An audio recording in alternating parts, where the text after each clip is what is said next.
The Protea League who freely elect our voices in Parliament. The drum calls the people of Parliament, through whom we govern together. And the sun is our country, healing our past, improving our lives, and energizing our potential. Together, our constitution, our people, our parliament, and our country are building our great South African nation. Parliament TV, channel 408 on DSTV. Thank you very much. Welcome once again. The presiding officers of Parliament have invited you here for the important event to witness the launch of the state-of-the-art parliamentary television studio, as well as the final control center that was burnt by the fire in 2022. So this is particularly when it comes to the final control center, because it came after the unfortunate fire. It is a part of the restoration process and rebuilding process of Parliament. We are pleased on behalf of the presiding officers for your presence here. I wish to recognize the presence of the host of the event who have invited you, the Speaker of the National Assembly, Mayor Nosiviwe Mabisa Ngakula, the Chairperson of the National Council of Provinces, Ndate Amos Masondo, the Minister, as well as the dignitaries that are invited, the Minister of Communication and Digital Technologies, Mr. Moentli Gungubele, the Deputy Speaker, who are also the host of the National Assembly, Ndadele Chisatsinodi, the Deputy Chairperson of the NCOP, Mayor Sylvia Lucas. I also want to recognize the presence of the Deputy Minister of Sports, Ms. Nokawe Mafu. Also the House Chairpersons from both houses present. I see House Chairperson Frolic. I see House Chairperson Nyambi. I see House Chairperson Ngwenya. I also recognize the presence of House Chairperson Mewroto. I also wish to recognize the presence as well of the chief whips of political parties, as well as party reps in this event. I see the presence, I see Chief Whip Naren Singh. You are duly recognized. I saw Chief Whip Kwangwa from the UDM. And also others that I might have missed, I will continue to recognize and to acknowledge as the event is continuing. I also recognize the presence of the Secretary to Parliament, together with the management team, that they call it George, and of course the CEO. As you know that this is a collaborative event, we've been working with the colleagues at MultiChoice to put it together. So they are led to this event by the CEO, Mr. Calvo Mawela. So without any waste of time, I'm going to hand over to the studio, where we have got our own Parliament presenter, Dr. Sibulelo Mvulani, and then we've got also Dudu Ramela, an accomplished broadcaster, as you will know her from Newsroom Africa. So I'm going to hand over to them, and at some point they are going to have an interview with both the Secretary to Parliament and the CEO. Thank you very much. You can take over, colleagues in the studio. Mr. Muthapo, sir, thank you very much for that. You speak of the restoration efforts or the restoration process, and we can definitely attest to that. Like you said, these are state-of-the-art studios. A very warm welcome to our guests at Queen's Hall and you watching from home.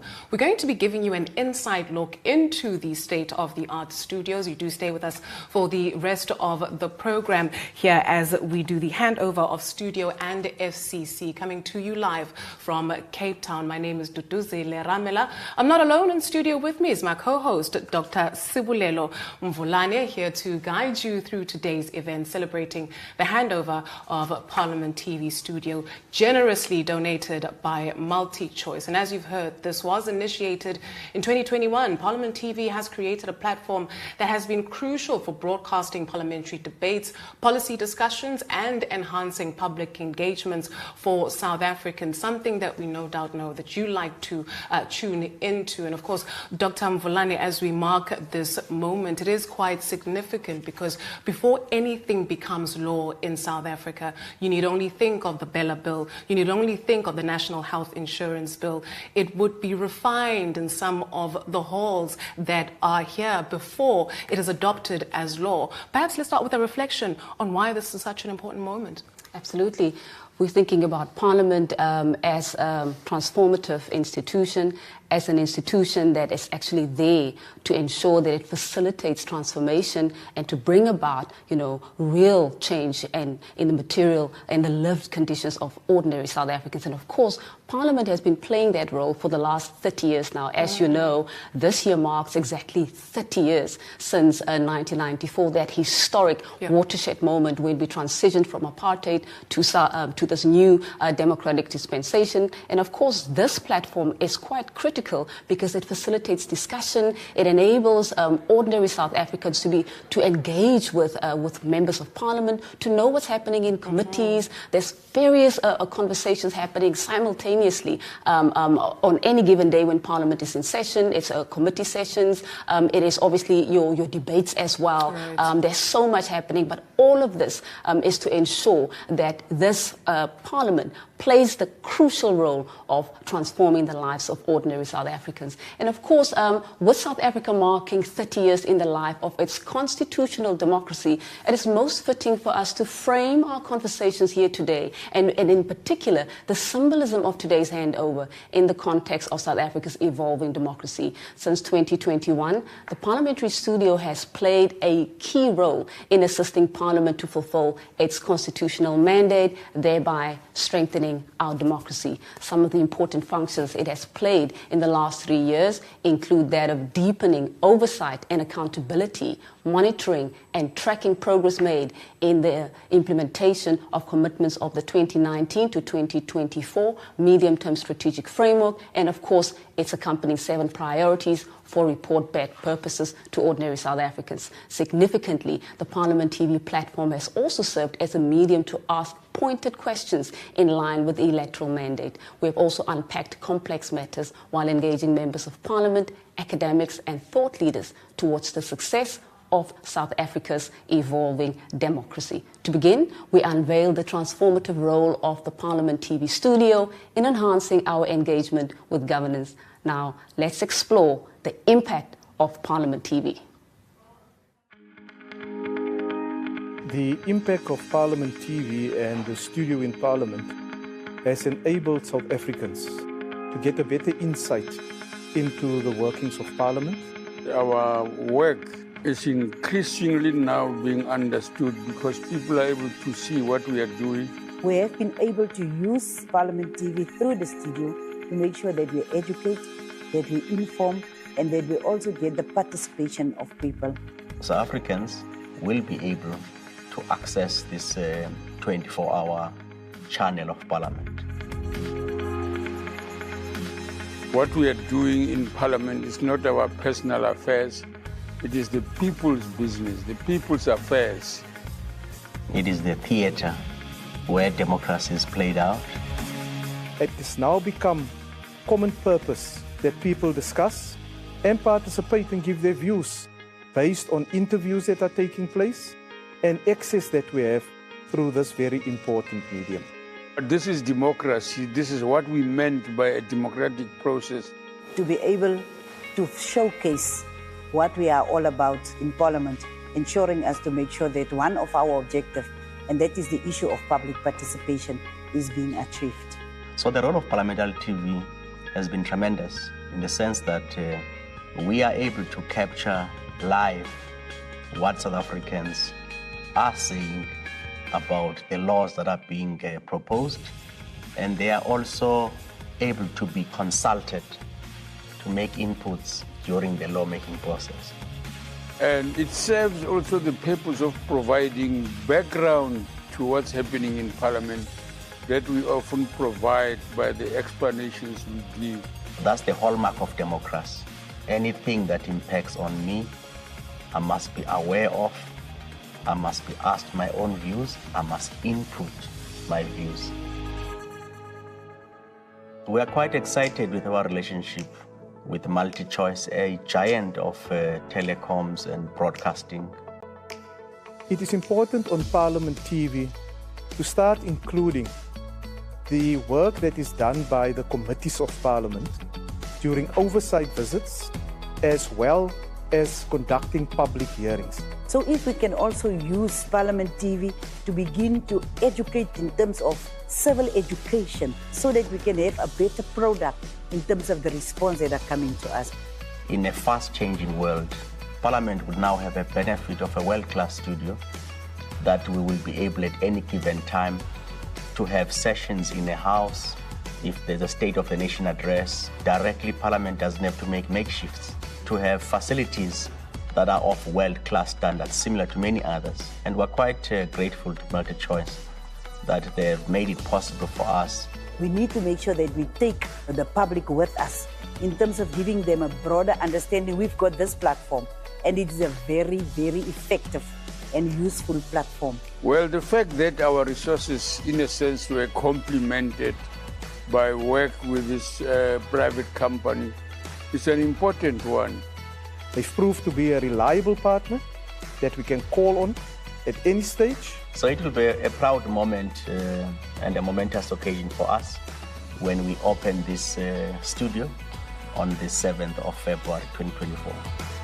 So the relationship, I believe, will grow even stronger as we further deepen our democracy, because ultimately it is a democracy that belongs to our people, and MultiChoice must be complimented for this excellent initiative. Welcome back. It is clear that the studio is more than just a technological marvel. Parliament TV has bridged the gap between Parliament and the South African people, transcending technology to connect directly with the populace. Furthermore, the President of the Republic, His Excellency Dr. Cyril Ramaphosa, will be delivering his final State of the Nation address of the 6th dispensation tomorrow on the 8th of February from the Cape Town City Hall. Parliament TV will be broadcasting live from the Cape Town City Hall. Indeed, Sibulelo, and it was quite befitting that we're actually marking this moment today with the handover of studio and FCC. Okay, it is that time where we get some more insights into exactly how we got into this moment, or to this moment rather. We are joined in studio by Mr. Xolile George. He is the Secretary to Parliament, and Mr. Calvo Mawela. He is the Chief Executive Officer of MultiChoice. Gentlemen, thank you so much for joining us this afternoon. Mr. Mawela, sir, perhaps we can start with you, and we can reflect on how this all came about and how it is important, or why it's important, for fostering transparency and engagement. Yeah, thanks. We actually started having discussions with Parliament over many years. Many of you will not know, but Parliament TV, for it to be seen everywhere across the country, it was because of our initiative, putting money behind where our mouth is, saying we think as a democratic state, we need to make sure that more and more people are able to see what is happening in Parliament, because Parliament is the foundation of our democracy. That's where our fate gets decided. That's where debates happen on where the country should go. That's where new laws get promulgated. And we felt as a media company, it's our responsibility to make sure that people are able to see their elected representatives as they embark on a journey of making sure that democracy is fulfilled and their ambitions are fulfilled. That's where we started. Over the many years, Parliament TV has grown in leaps and bounds, but we felt that we needed to improve it even further through the discussions that we've been having with Parliament. And the initiative started from both sides to say, we think we can do with a state-of-the-art studio where we can make sure that despite committees having debates and National Assembly having debates, there can be a forum where people can come in, have discussions on what's happening within Parliament, and share a little bit more behind the scene operations of how Parliament happens. We, as a humble company, proudly South African and proudly African, we felt it is our responsibility also to contribute towards this initiative. Media is our daily bread, so we know how to build studios, we know how to do productions, and that's why then we put a lot of money behind this state-of-the-art studio. I mean, looking at it now, I can see. I'm sure at Newsroom Africa, you must be also thinking, okay, we're quite serious now. They're at par with you, if not better. Absolutely. But that's what we did. We tried to make sure that we bring the best studio to date that can really show that we are really serious about making sure that we elevate the kind of equipment that we are bringing into Parliament, and that's where we are today. A practical example of public-private partnerships, Dr. Absolutely, absolutely, absolutely. Perhaps let's bring the Secretary to Parliament in. Secretary, we know that this year marks 30 years since the inception of our democracy in 1994. And that obviously speaks in volumes in terms of the changes that Parliament has gone through and the changes we've gone through as a country. Talk to us about how important the Parliament TV platform is in terms of, as an e-democracy mechanism to strengthen our constitutional democracy. Well, Sebo, it's a very important milestone that our country has reached. And almost on the 27th of April, by the time we reach that full 30-year milestone, at the center of the birth of our democracy, it is this Parliament of the people of South Africa, where new laws were passed to essentially enable our country to rid itself of the colonial and apartheid landscape that has shaped the trajectory of our country for more than 400 years. And at the dawn of democracy in 1994, a daunting task to clear that path was then laid down in our constitution, and it's through the public representatives that were freely elected that new laws were then enacted in Parliament. As we speak, part of the lawmaking mandate of Parliament, this is a proud institution that has passed no less than 1,787 laws since that period, from the first Parliament, getting rid of old legislation, setting a foundation for a human-centered democracy, where the rights and the values that underpin our democracy were laid down through the laws, the instruments that today have further been enhanced to ensure that oversight as a second mandate of Parliament is performed and the values of transparency and accountability are achieved through open communication. And a platform like this, having a world-class studio, would go a long way to ensure that some of the public participation engagements that ensure that when we do lawmaking, at the core of it, public participation is very important.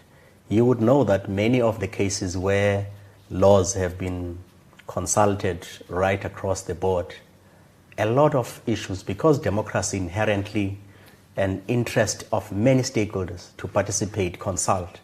Some of the bills, once they are enacted, they are subject to challenge. And once they are challenged, Parliament learns from those outcomes. Indeed. And we have learned through public participation that some of the laws that we have passed did not essentially pass the fullness of the test of meaningful consultation. So two contending issues, meaningful and adequate. And we have learned from that jurisprudence to make sure that public participation must be seen to be achieved both in letter and in spirit. So part of having an instrument like this is not only to say we have gone through all provinces, is to make sure that all the levels of society must be able to be engaged. And we have seen IEC releasing results of the registration over the last weekend. 1.2 million people registered. Of those, 79% is young people. So town hall consultations that traditionally we've been doing, you are able to say, did you consult adequately in a province? And what's the province of Limpopo? 6.8 million people. What is our record as parliament to have consulted people? Maybe 80,000 people. Does that pass the test of adequate and meaningful? So through the wide reach of a studio, you will be able to make sure that we diversify our engagement instruments. Absolutely. Using multimedia in a generation that requires that in any bill we must be able to say, not only through town hall meetings, we have other instruments to make sure that we can galvanize society, gather enough inputs, and through studio like that we can then enhance public participation to make sure that the reach and penetration covers as wide as possible, so that Parliament can truly be the heartbeat of democracy. And we're quite excited as Parliament to have an equipment of this nature. At the same time, we intend advancing this once we rebuild Parliament to have a much more wider coverage and run it at 24 hours. So that people, Cebu, they don't only come in the evening and say, can I go to 408 in the evening? I think there were public hearings in Northwest. It must be done live at that time as a 24-hour channel of Parliament to make sure that any committee of Parliament, any plenary, any sittings, any public hearings, everybody can be able to say, I'm looking forward to that program that started at 6 o'clock in the Parliament studio. I look forward to it. And that's the kind of vision that presiding officers of Parliament would like to see this Parliament being taken up to that level. Indeed, and that speaks of the transformative mandate of Parliament, really, this important role of ensuring that this platform becomes an instrument to bring about the kind of change that ordinary South Africans can feel on the ground.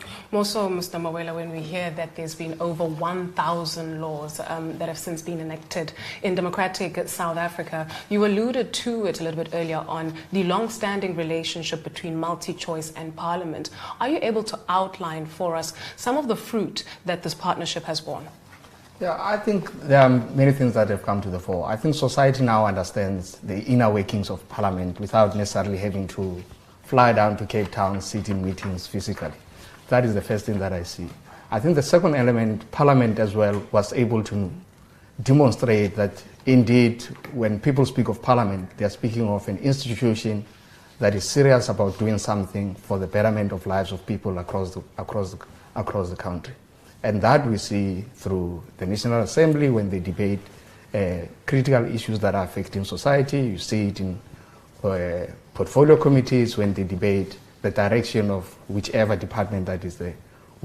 And Parliament as well has come to the fore in terms of holding the executive accountable, which is a serious element on which democracy thrives. So all those elements, as people begin to see them happening on their TV screen, begin to understand that indeed it is a serious institution that is there to take care of their needs on a day-to-day basis.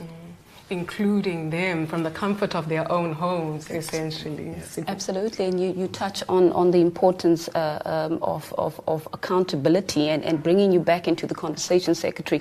You also spoke about oversight and the importance of oversight, and we know in the last few years the issue of oversight has been highlighted as an area where Parliament actually needs to strengthen its capability and its mechanisms. Talk to us about how this platform can be used more effectively from in going forward to ensure that it advances and deepens oversight, accountability and tracking, so as to ensure that all of the undertakings that are being made on the parliamentary platform and of course around the country as members and members of the executive move around and members of Parliament also move around to do their oversight, then these undertakings are actually being reported on a regular basis. One of the core focus areas of Parliament in terms of the 6th administration of Parliament is to make sure that it deepens accountability and also fosters good governance across the board. So using the instrument of oversight to ensure that there's deeper scrutiny on the exercise of executive power by the executive. It's the part of the work of the committees of Parliament to make sure that through various instruments that are defined in the joint rules of Parliament and rules of each house, each of the houses can perform oversight in a manner that enhances the quality of oversight to achieve transparency. So using the instruments like this in terms of participation, many South Africans would know that they always look forward to the functioning of the committees of parliament. One of the most popular ones is the SCOPA, the Public Accounts Committees, when people appear there. Absolutely. Always covered fully, and everyone looks forward to that. Of course, those who are held accountable are not looking forward to that. Right. The Joint Standing Committee of Parliament also does that as an internal mechanism.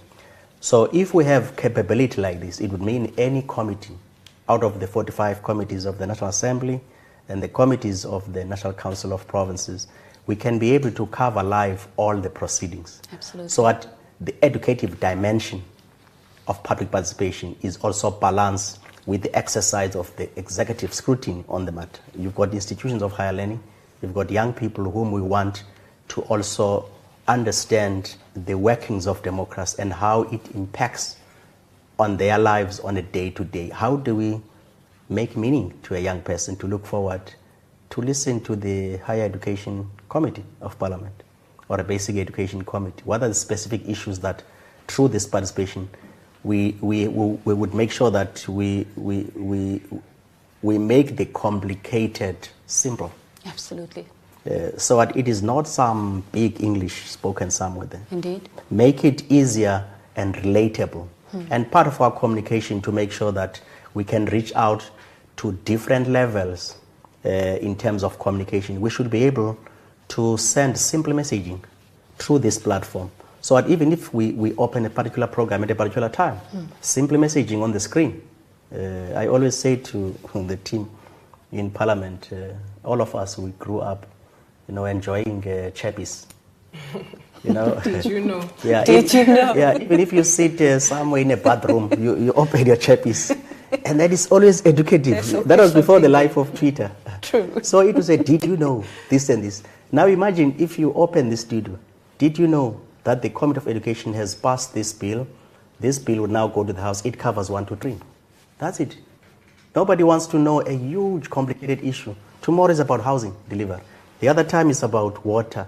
The other time is about this simple messaging that enhances the balance between the educational dimension of public participation, but also the informative reciprocal outcome that out of that investment that parliaments do. Because Parliament's primary duty is to make sure that it balances all of these issues in such a way that it enhances the quality of governance in society, at the same time enhance the quality of our democracy through participatory instruments. So it's quite an exciting issue for me in the sense that we can deepen the awareness so that the relation of people with Parliament using these instruments would go a long way to make sure that the quality of the laws that Parliament does, the quality of oversight, it will then improve the reputation of Parliament as an apex of governance in our country, but at the same time ensure that a child, an elderly, everybody can relate that what comes out of Parliament is not only the dramatic moments that people see, but there's actual work that arises out of the work.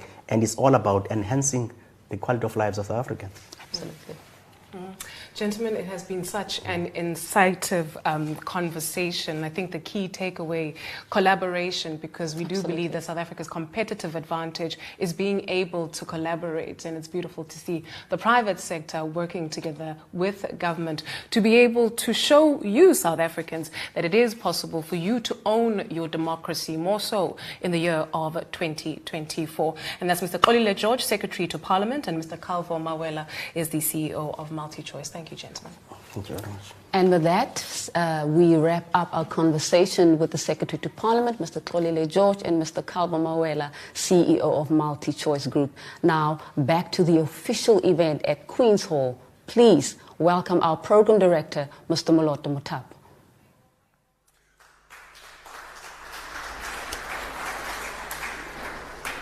Quite an insightful interview indeed, and thank you very much. Thank you very much to the STP, thank you very much to the CEO, and thank you guys in the studio, Dudu and Sebulelo, for such a wonderful interview.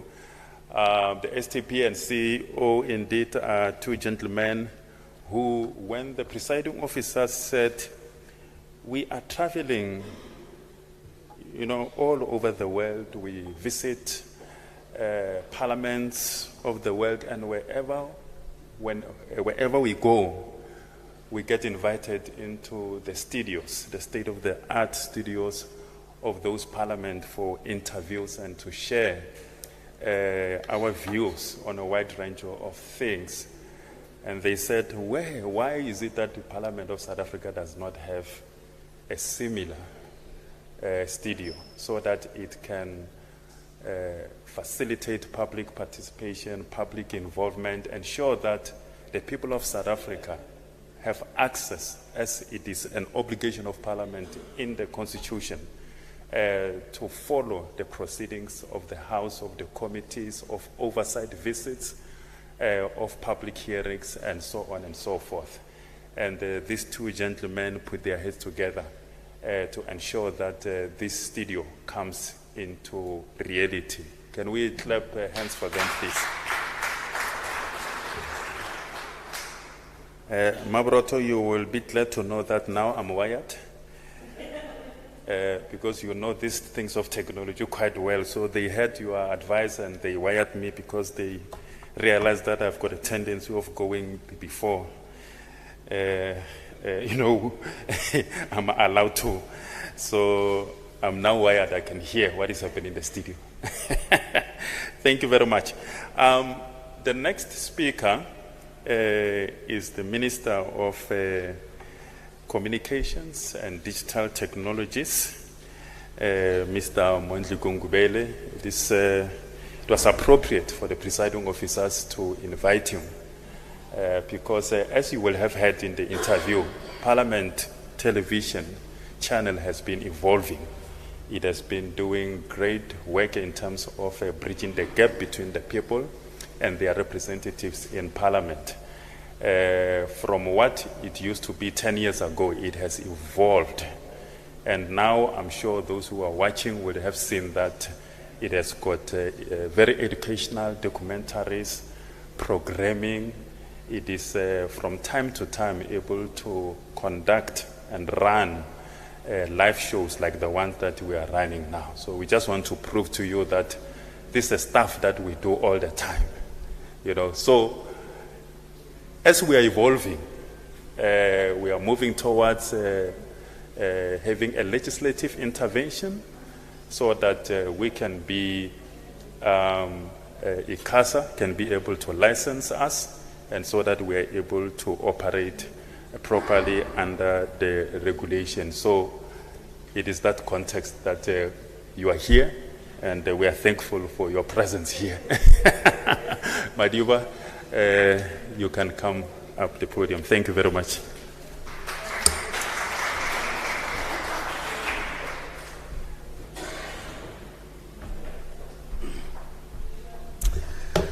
Thank you very much, Program Director Muloto, the host, speaker, who gave me no choice, and as a result I'm here.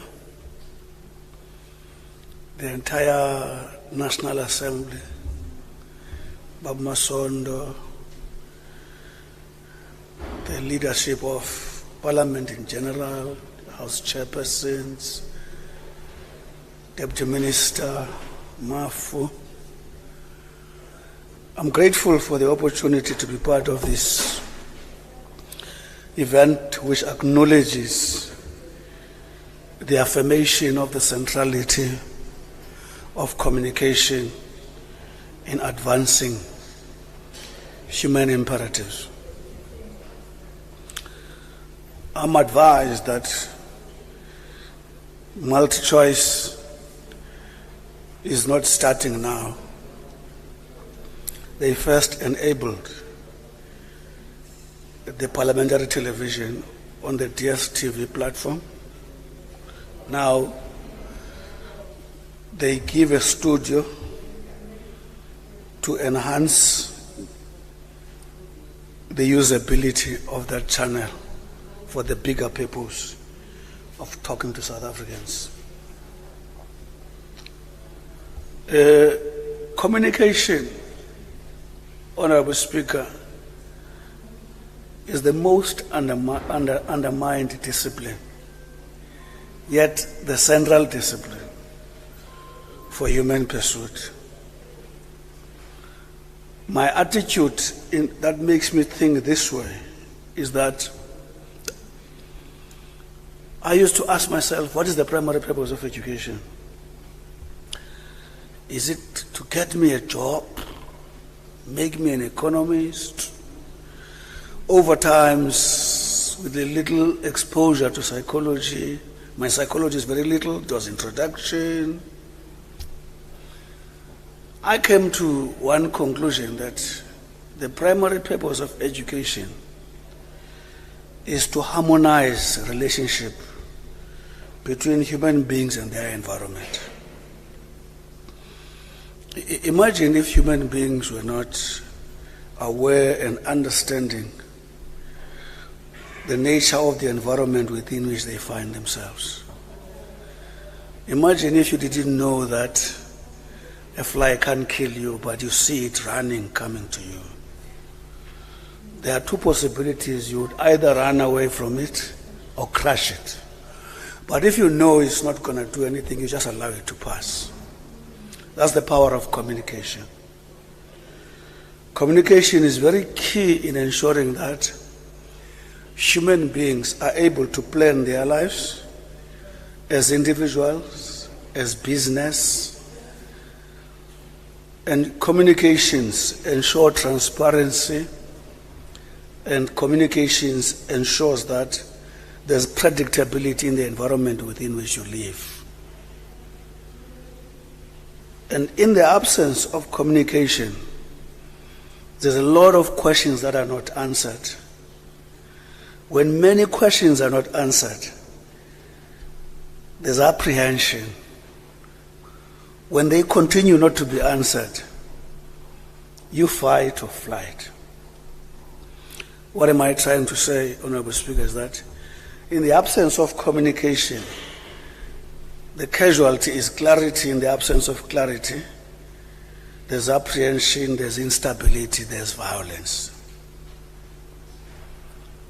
Countries that are highly educated and advancing education, one of the concomitant advantage is peace and stability, because there's clarity.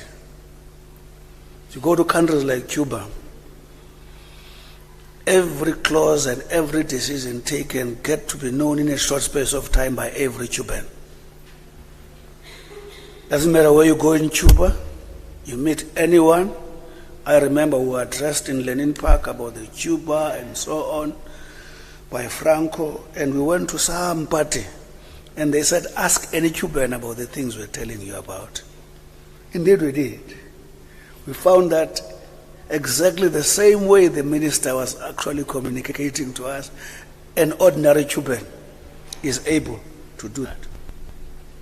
What are the advantages?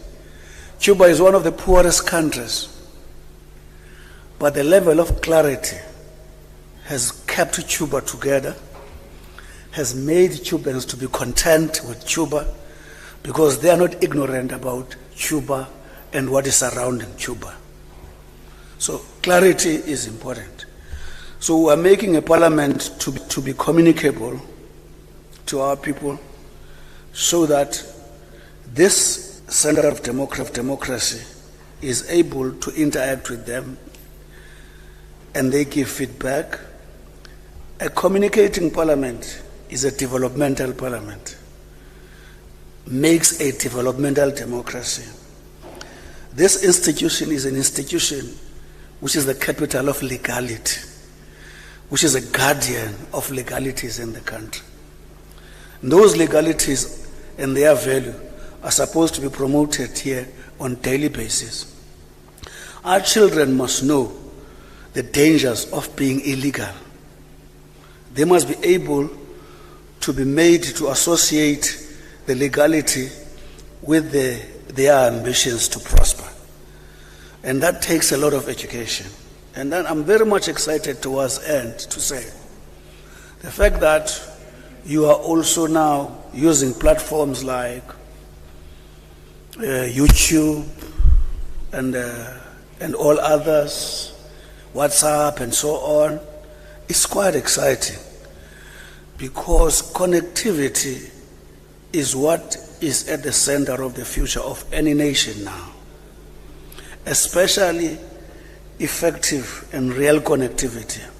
By real connectivity, we mean when people have got access to online information, they must make effective use of it. When services are online and people have got access, the cost of living is reduced, there's simplification of administration, there's transparency, there's accountability, there's also quick turnarounds. There's a reduction in cost of life. In America just recently, about 2017, they would have assessed what difference would it make connecting America. They realized that billions, millions to billions of hours are saved. Billions of money are saved. Things are done in quicker and more quality manner. One of the big challenges on communication and the technology is that business are concerned about to be competitive, where should they invest and how they should invest. The center of that success is communication. So I want to say to the Speaker and the entire team, thank you for joining the mission of making sure that together with you, we promote a communicating South Africa. My last example I'm going to use. We launched a project in Kokstad just towards the end of last year in Mount Elif. They call it network mesh. If you go to those 1,600 houses,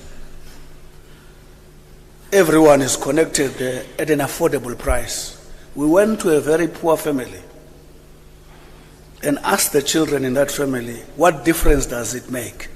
They say, Tata, at night we used to get transport to go to library. It's so many kilometers away. At times we get there, we don't get every book we want. We come back exposed, and said lastly, they say, now that there is this communication, this connectivity, we are able to get all those books through a gadget. So I want to say to MultiChoice, you are a business in South Africa. More than a business in South Africa, you are a South African business, because there's a difference between the two. There are businesses in South Africa, there are South African businesses.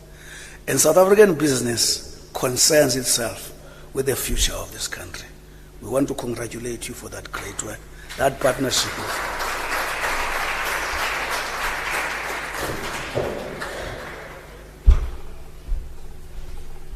Thank you very much, Honorable Minister, for the words of encouragement and support and providing context in terms of the importance of parliamentary broadcasting, of course linking it to the Constitution.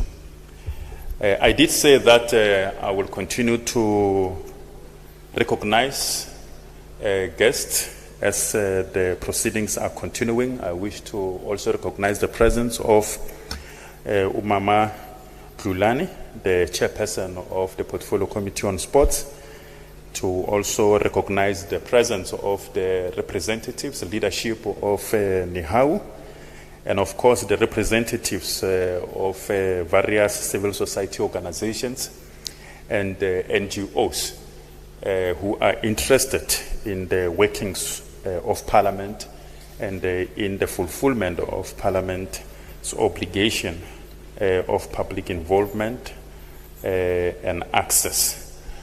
I'm going to now take this opportunity to invite to the podium the Speaker of the National Assembly, Umama Nosivuyo Mabisa Magula. She and the chairperson, they are very passionate about Parliament TV. They always tell me whenever I give them the schedule of interviews for whatever project in Parliament, they will say, is Parliament TV here also? And they always encourage members of parliament to be a participant in the studio. Thank you very much.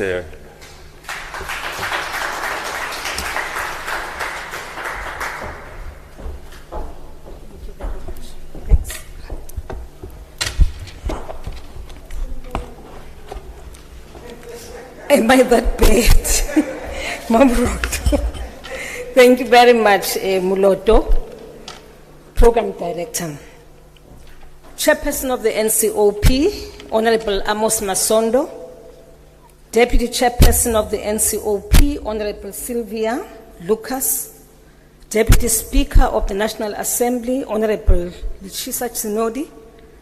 House Chairpersons, and I want to name you, Frolic, Boroto. I don't see the NCOP, Mangwenya and Nyambe. I don't see Nyambe. Thank you very much. Honorable members, I see leaders of parties in our midst. Honorable Singh, I recognize you. Our distinguished guests, and representatives of the media present. Thank you. Thank you for honoring our invite and for gracing this important occasion with your presence. Last week we had the unprecedented opportunity to convene all three arms of the state, being the legislative sector, the judiciary, and the executive. You know why I'm distracted? I'm distracted because I looked at you, Mondli, and I don't recall acknowledging you here. Honestly, and the Deputy Minister, Minister of Technologies and Digital Communications and Digital Technologies, Honorable Mondli Kungubele, thank you for honoring us with your presence, and Deputy Minister Notsawe Mafu. Now, I was still saying we had this legislative sector summit, which was attended by the legislative arm, the judiciary, and the executive, for a collaborative engagement on how to strengthen parliamentary oversight as a function to improve the ability of the state to serve the citizens better.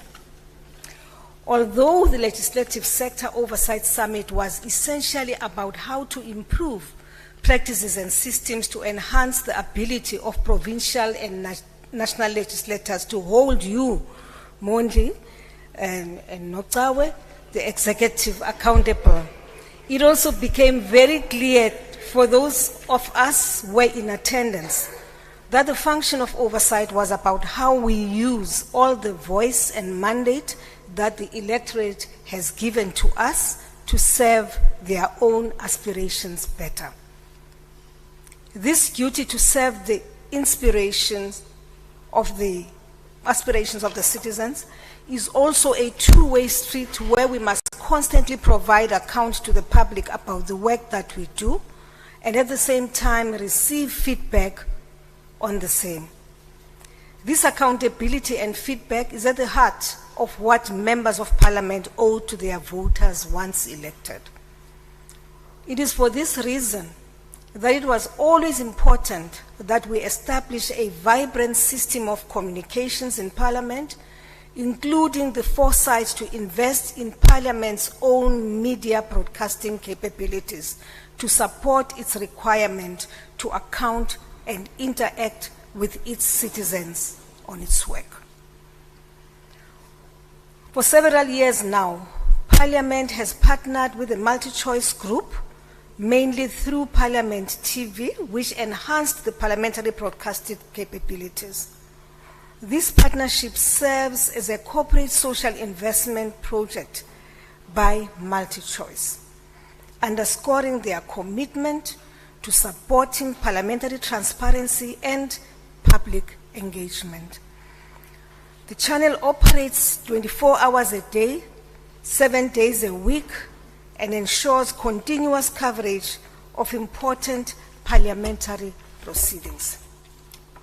Parliament TV primarily focuses on broadcasting house sittings for 8 hours a day. Yes, it's true. It doesn't matter what time you wake up and you tune on to 408. You will find something happening. Something is being reported. And I must say, it is very impressive. However, in recent years, there have been notable development and expansions in the broadcasting services provided by Parliament. The channel currently broadcasts a wide range of proceedings, including live committee meetings, house sittings, public hearings in different provinces, and special projects. These broadcasts are instrumental in fulfilling the constitutional mandate of conducting Parliament's business in an open and accessible manner, thereby ensuring that citizens can witness and engage with the democratic processes. In 2021, MultiChoice further demonstrated its dedication to the parliamentary broadcasting services by adding a fully fledged state-of-the-art studio with a fully equipped control room known as the Final Control Center. This addition significantly improved the production quality and technical capabilities of Parliament TV. The studio is now used for live shows on special projects, including prominent events such as the State of the Nation address, as we shall be doing tomorrow, the budget speech, sectoral parliaments like women, men and youth parliaments, and a pre-recorded weekly bulletin that highlights the upcoming events of Parliament. As events would have it, the initial FCC donated by MultiChoice was destroyed. That is the Final Control Center. It's a football club, no. Was destroyed by the fire that razed the new wing and the old assembly building in 2022. The fire destroyed broadcasting infrastructure that cost hundreds of thousands of rands and caused a huge disruption to the normal proceedings of Parliament. However, through the kind generosity of MultiChoice, through you, CEO, you have once more come through to us to replace our FCC. And it is now part of the new studio we are unveiling today. We really appreciate that. We are grateful to the MultiChoice Group for your unwavering support to the Parliament broadcasting services and for ensuring that Parliament can fulfill its mandate of facilitating public access to its work. I want to welcome the former Speaker and Deputy President of the Republic of South Africa, Madam Mbete. Thank you for being here with us this afternoon. Program Director, we believe that investment in new technologies for our broadcasting services also contributes to the creation of a dynamic future for Parliament's communications capabilities, leveraging the benefit of new tools to enhance and expand our interaction with our constituents. With the rapid advancement of communication tools, including the fourth industrial revolution and social media strategies, we have an opportunity to embrace new technologies to better connect with the public and enhance democratic participation. The fourth industrial revolution has brought about unprecedented changes in the way we communicate and interact with one another. This technological revolution has provided us with powerful tools that can be harnessed to improve transparency, promote dialogue, and foster greater engagements between elected representatives and the public. By leveraging these advancements, Parliament Broadcasting and Communication Service can reach a wider audience and facilitate meaningful conversations on important legislative issues. Furthermore, the rise of social media has transformed the way information is disseminated and consumed. Parliament Broadcasting and Communication Services must recognize the potential of social media to amplify the voices of the public and promote inclusive participation in the democratic process. By utilizing social media strategies effectively, parliaments can create more accessible channels for citizens to express their views, share feedback, and stay informed about parliamentary proceedings. However, as we embrace these new technological advancements, we must also remain vigilant in protecting the integrity of parliamentary communication. Ensuring the reliability and accuracy of information is paramount in building and maintaining public trust. As such, we must implement robust mechanisms to verify the authenticity of information shared through these channels and promote responsible use of social media platforms. Program Director, as this democratic parliament, we've set ourselves a distinct role of operating in the interests of the people we serve and ensuring that our work is open to the public. Broadcasting parliamentary proceedings public, therefore, plays an important role in advancing one of Parliament's key mandates, which is facilitating public access to processes by reducing the gap of bringing public representatives closer to the citizens, to civil society, to the media. This is why we felt it important, therefore, as part of the program of events leading to this year's SONA, to officially launch the new studio. We also celebrate a public-private partnership that stands as a shining example of what can be achieved when the state and private sector come together in collaborative effort to serve society better. With the launch of this studio, Parliament has also created an additional avenue for the media, especially regional and community media, to gain access to content about the work of Parliament. This will ensure that more people are informed about our work and thereby can actively participate in the processes of the institution. We welcome this new development, especially as it coincides with our celebration of 30 years of our democracy and the democratic parliament. As we draw close to the conclusion of the 6th term of the democratic parliament, we present this studio as a gift of progress and an important springboard for the enhancement of the work of Parliament in the 7th term and beyond. We dedicate this new studio as symbol of the resilience of our democracy and that of Parliament as an institution. The rebuilding of this studio represents the first tangible delivery in the restoration efforts of the infrastructure that we lost in the fire disaster in 2022. It is therefore a symbol of the phoenix, the ability of our people to rise again and again, to defeat adversity. This is a gift and homage to them.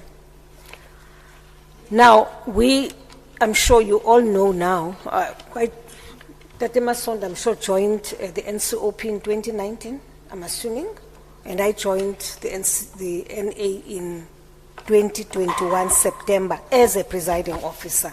But otherwise, I'm like part of the furniture. I'm 30 years in Parliament. As we finished 10 years of 30 years of our democracy, you should know that we are one of those who were lined up on that day and who took the oath to serve the people of South Africa. Now, I think it's important for me to acknowledge your presence, former Speaker, Honorable Mbete, and I'm sorry that Madam Modise is not here, because you are the two people who conceptualized this idea, this notion of having a parliamentary studio. We appreciate your wisdom, your foresight, as if you knew that there would come a time in South Africa when politics would be more robust than you can imagine. So our people watch every day. It doesn't matter if you wake up at 12 or 1, at least when you tune in 4:08, you know there is something that's being reported which would have taken place in Parliament on that day.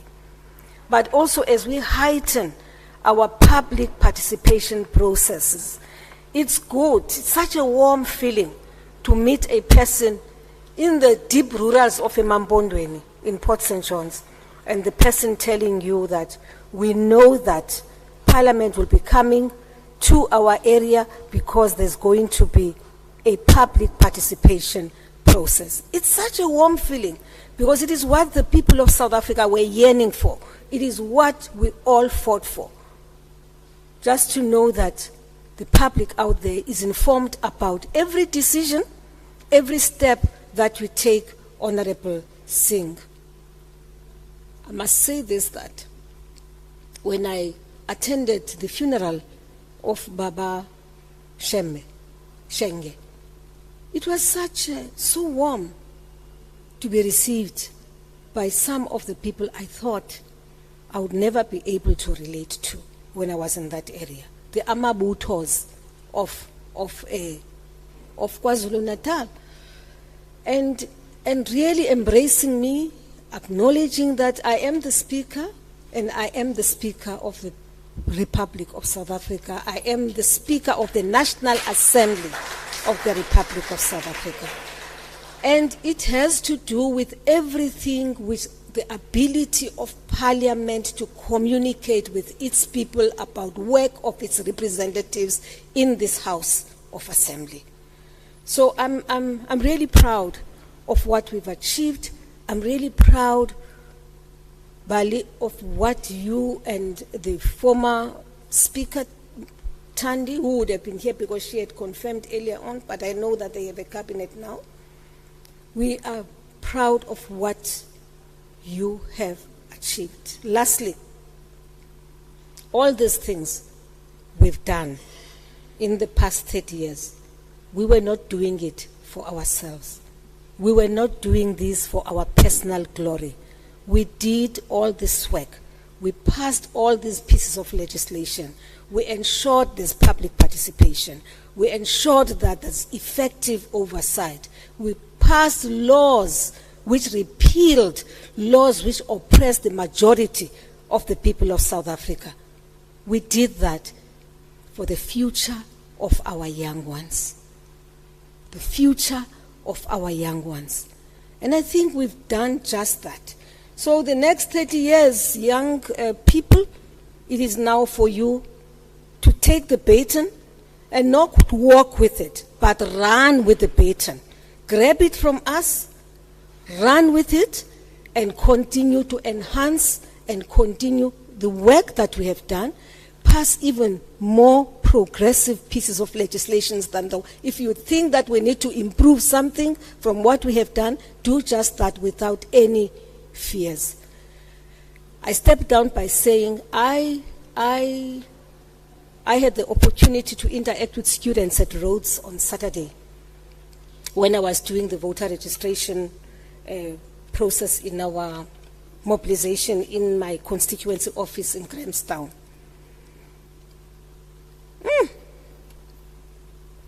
I'm worried. Youth of South Africa, I am worried. And I think many of us are worried, and many of us are concerned.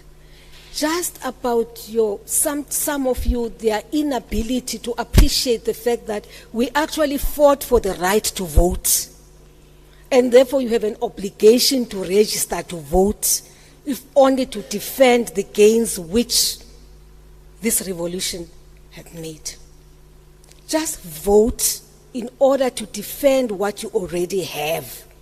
Just vote in order for you to defend the right to education, the right to have NSFAS with all its challenges, paying for your fees, the right to free health, just the basics. I really pray that as we go to an election, that young people will be in the majority in terms of those who will exercise their right to vote. Young people, you're not voting for us, old dogs. You're not voting for us. You are voting for the future of the young people of South Africa. The right to defend what you already have. The right to defend the Constitution of the Republic of South Africa.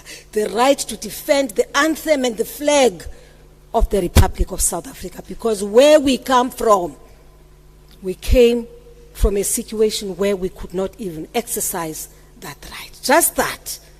Who you vote, you decide. Your vote is your secret, but just the right to vote. People have died fighting for a right to exercise freedom by voting for who they want. And I just thought that I can't lose this opportunity. I can't miss this opportunity to send this message out. By the way, it was voter registration weekend, but remember, you can continue, encourage your children, encourage your relatives to continue to register online because it is your right to do so. Thank you very much, colleagues.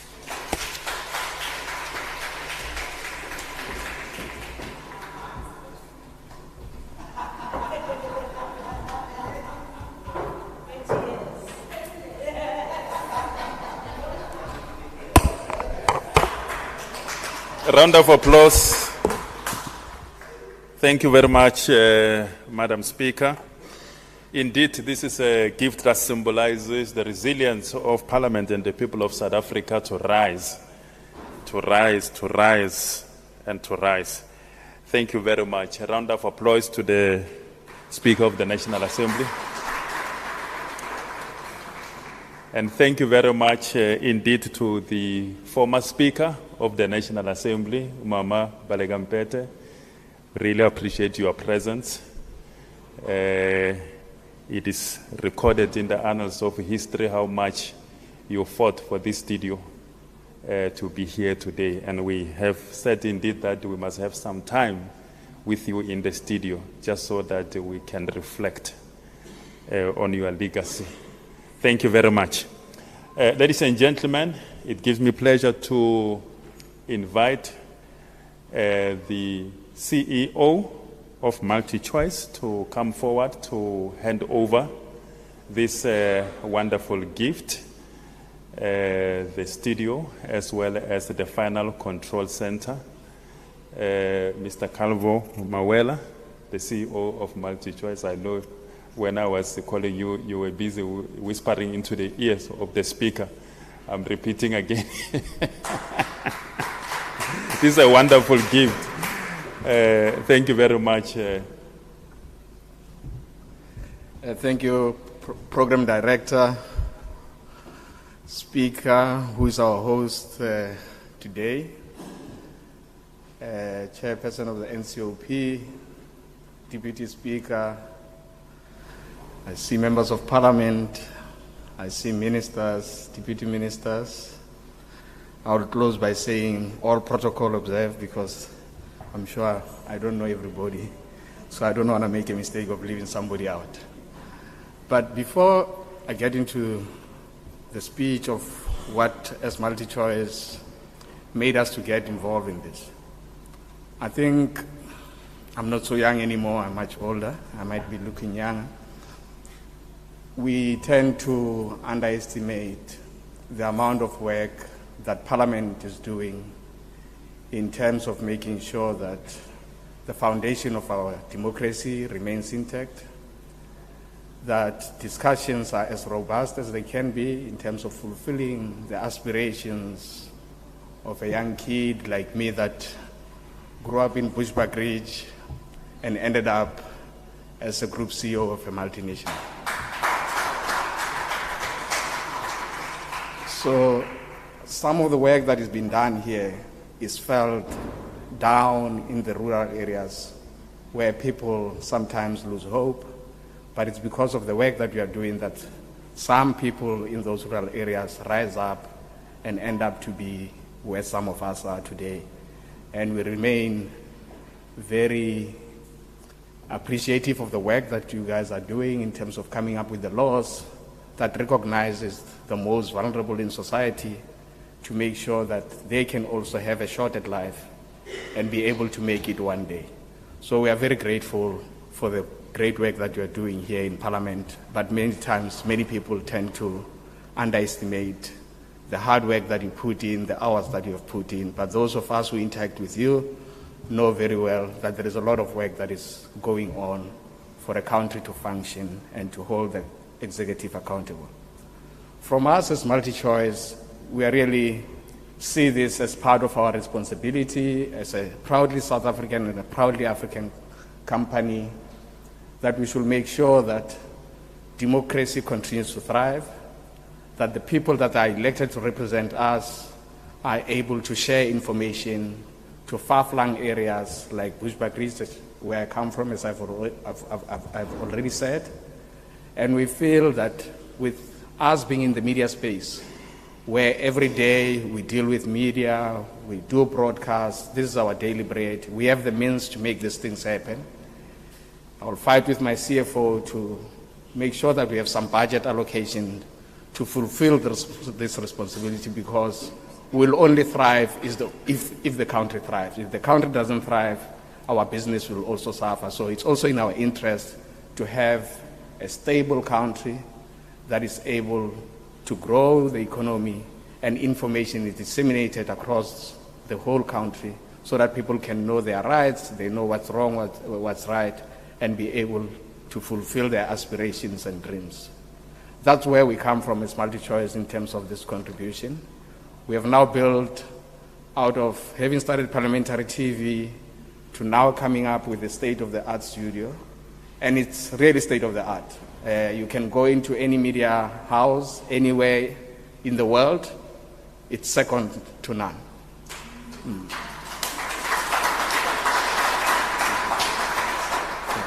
And some might even be behind us in terms of what they see there compared to what they have.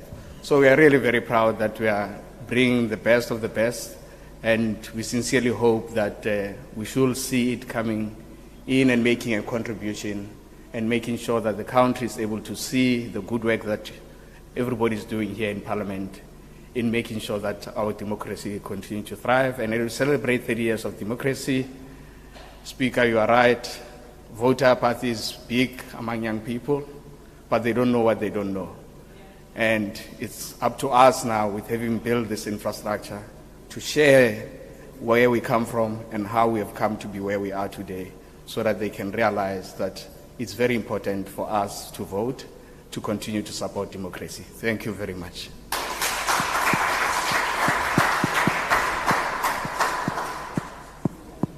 Thank you very much, Group CEO. Maybe if you can join me down here. And at the same time, I'm inviting the Speaker of the National Assembly and the Chairperson of the National Council of Provinces for the official handover. The CEO will hand over a symbolic key to the new state-of-the-art studio. Indeed, that's why I keep on emphasizing state-of-the-art studio. And to the final control center. Round of applause, please. Don't be jealous.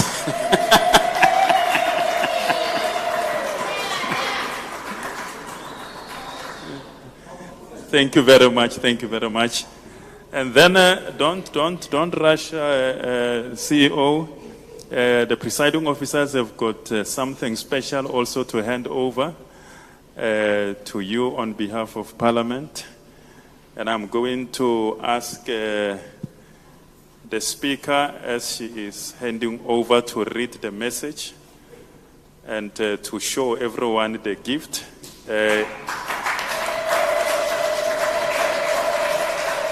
In the interest by the presiding officers of Parliament to MultiChoice in commemoration of the 30th anniversary of the Democratic Parliament, in appreciation of their partnership with Parliament in support of democracy. So, 30 years of our freedom? Yes. Thank you very much. Thank you very much. Thank you very much. Thank you very much.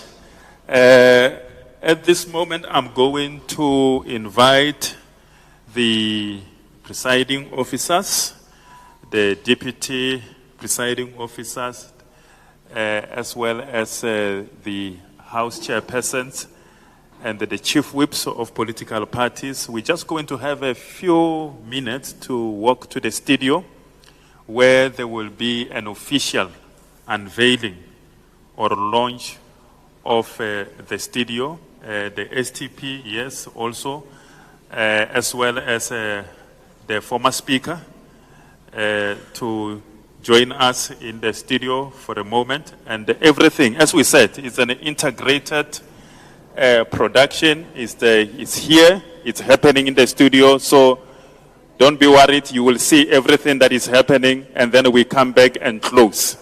So just bear with us for a few minutes. Thank you very much.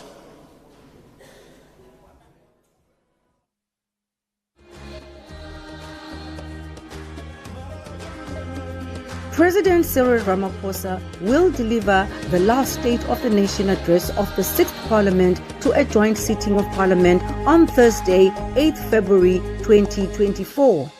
The State of the Nation address is an occasion for the President to set out the government's key policy objectives and deliverables for the year ahead.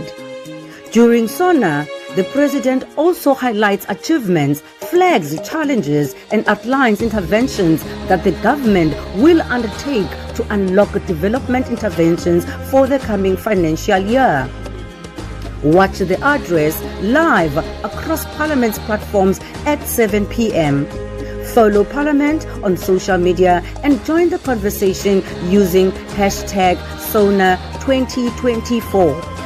Parliament, following up on our commitments to the people, making your future work better.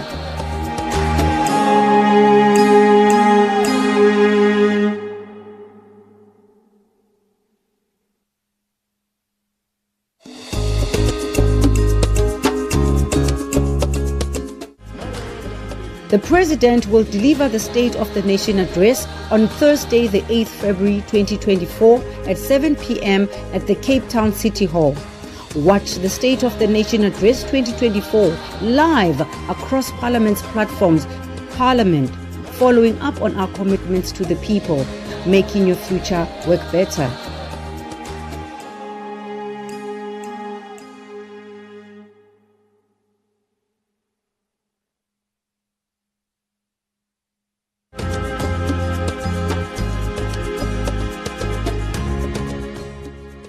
President Cyril Ramaphosa has, in terms of the Constitution, called for a joint sitting of the two houses of Parliament in liaison with the National Assembly Speaker, Ms. Nosiviwe Mapisa-Nqakula, and the National Council of Provinces Chairperson, Mr. Amos Masondo. The joint sitting is scheduled for Thursday, 8th of February 2024 at 7 p.m. and it will serve as the platform for the President to deliver his annual State of the Nation address. The State of the Nation address is an occasion for the President to set out the government's key policy objectives and deliverables for the year ahead. The State of the Nation address will take place at the Cape Town City Hall at 7 p.m. on the 8th of February 2024. Watch the State of the Nation address live across Parliament's platforms and follow Parliament on social media and join the conversation using hashtag SONA2024. Parliament, following up on our commitments to the people, making your future work better.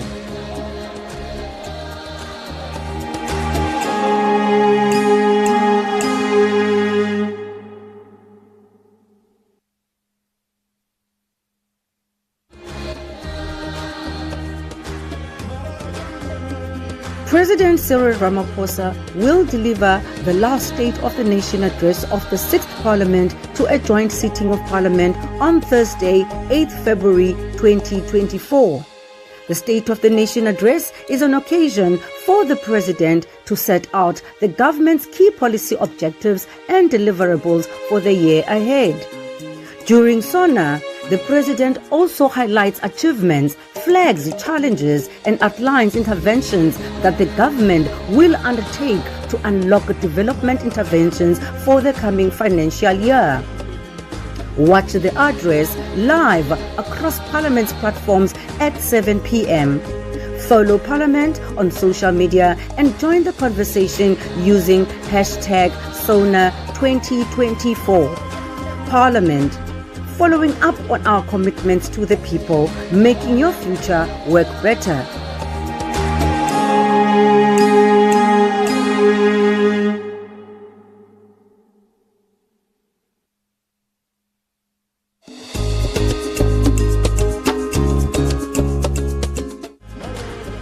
The President will deliver the State of the Nation address on Thursday, the 8th February 2024 at 7 p.m. at the Cape Town City Hall. Watch the State of the Nation Address 2024 live across Parliament's platforms. Parliament, following up on our commitments to the people, making your future work better.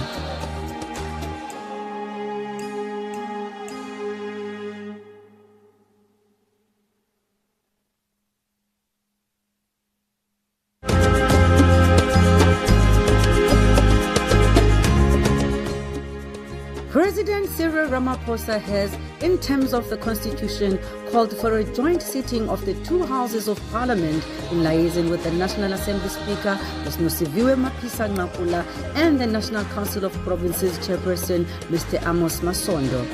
The joint sitting is scheduled for Thursday, 8th of February 2024 at 7 p.m. and it will serve as the platform for the President to deliver his annual State of the Nation address. The State of the Nation address is an occasion for the President to set out the government's key policy objectives and deliverables for the year ahead. The State of the Nation address will take place at the Cape Town City Hall at 7 p.m. on the 8th of February 2024. Watch the State of the Nation address live across Parliament's platforms and follow Parliament on social media and join the conversation using hashtag SONA2024.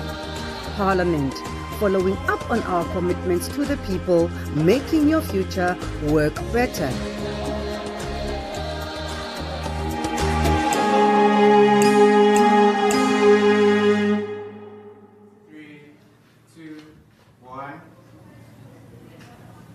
Ladies and gentlemen, welcome back. You're watching the handover of Studio and FCC. In studio with us this afternoon, I'm Duduzile Ramela, and this is Dr. Sibulelo Mvulane. We are joined by the CEO of MultiChoice, Mr. Calvo Mawela. We're also joined by the chairperson of the National Council of Provinces, Mr. Amos Masondo. But we've also got a treat for you because we're joined by the former Speaker of the National Assembly, and that would be Umam Ubaleka Mbete. And of course, we have got Mr. Xolile George, the Secretary of Parliament, and the current Speaker of the National Assembly, that is Umam Nosiviwe Mapisa-Nqakula, who you would have heard speaking about you as South Africans through Parliament TV engaging with democratic processes. And it's the penultimate time of the program, I guess, this afternoon, because, ladies and gentlemen, it's time for the handover of Parliament TV.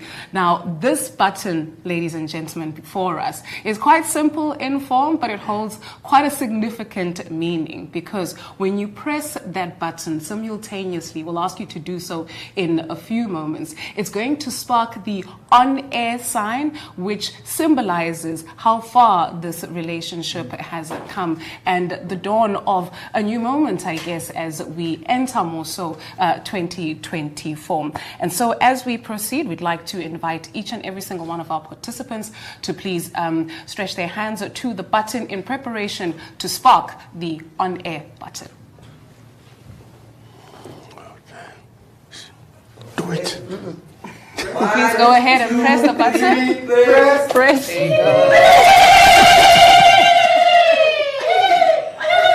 Well, there you have have it. There it is. Parliament TV's new chapter begins. This is the symbol of the future of our democracy, I beg your pardon. And of course, it symbolizes this important platform that has been created to ensure that ordinary South Africans are able to engage with their members. Here's to a future where Parliament and its people are closer than ever.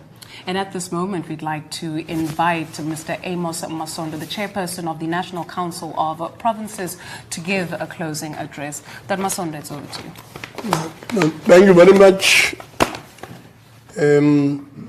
Speaker Nosiviwe Mapisa Ngakula, Minister Kungubele, Deputy Minister Notawe Mafu, Honorable Lucas, and Honorable Lechisha Tsinodi, the presiding officers, all House chairpersons, honorable members and distinguished guests, leaders of political parties, former Speaker Mbete and Mudise in absence. Allow me to begin by saying that many would agree that these are indeed exciting times for us as the executive authority of Parliament to witness such an important milestone in the development and changes that are taking place in our country and indeed the legislative sector. We have recently hosted a successful legislative oversight summit, and we are now officially receiving a state-of-the-art television studio that will boost our efforts in making the lawmaking process and our oversight program more transparent and accessible to the people of South Africa. According to the 2021 annual survey conducted by research agency Ipsos Magno, television remains a primary source of news on Parliament for approximately 80 to 90% of the South African public. Similarly, over 60% of the population relies on radio for news on parliamentary activities. These statistics highlight the significant role that television and radio play in shaping public opinion and understanding of Parliament's work.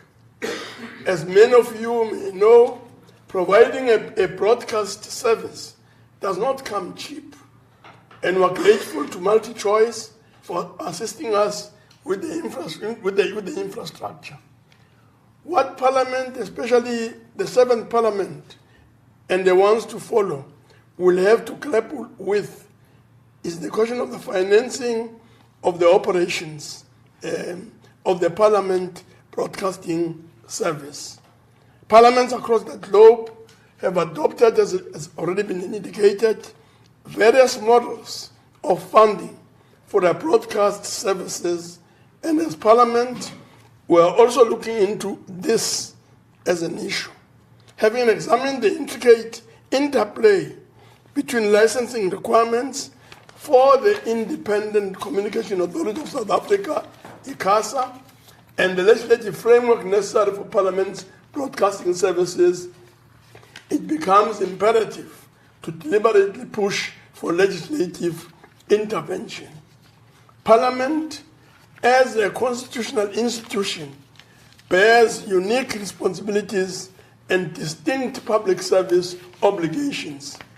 The prevailing legal framework regulating broadcasting falls short in addressing the intricacies of Parliament's foray into broadcasting. As we are aware, Parliament has a responsibility to create a robust and enhanced mechanism to share information with the people to ensure that the public is involved in its affairs. A key tool in achieving this goal is establishing effective communication channels, such as free-to-air parliamentary TV channel, and radio. With this welcome boost from MultiChoice, we're a step closer to achieving what we're aiming for. This sponsorship from MultiChoice is necessary. It's a necessary boost that will push us to greater heights in delivering on our commitments to the people. We would like to thank MultiChoice Board of Executives for their continued support that has made this renewed partnership possible. To the Group CEO, Mr. Calvo Mawela, we appreciate your commitment and tenacity to help ensure that our democracy works through the continued contribution that your organization makes to Parliament through the Parliament TV channel. Also, I would like to thank our predecessors, the former Speaker Baleka Mbete and Tandi Modise, who had the vision to make sure that this idea of a studio came to fruition. Coincidentally, as you know, the Minister Modise is my predecessor as chairperson of the NCOP and also the predecessor of the current Speaker, as she was the Speaker before she moved to the Ministry of Defense. So to the ladies, the Speaker has indicated, we thank you for your foresight. Ladies and gentlemen, thank you very much for gracing this important occasion. Thank you very much for your presence.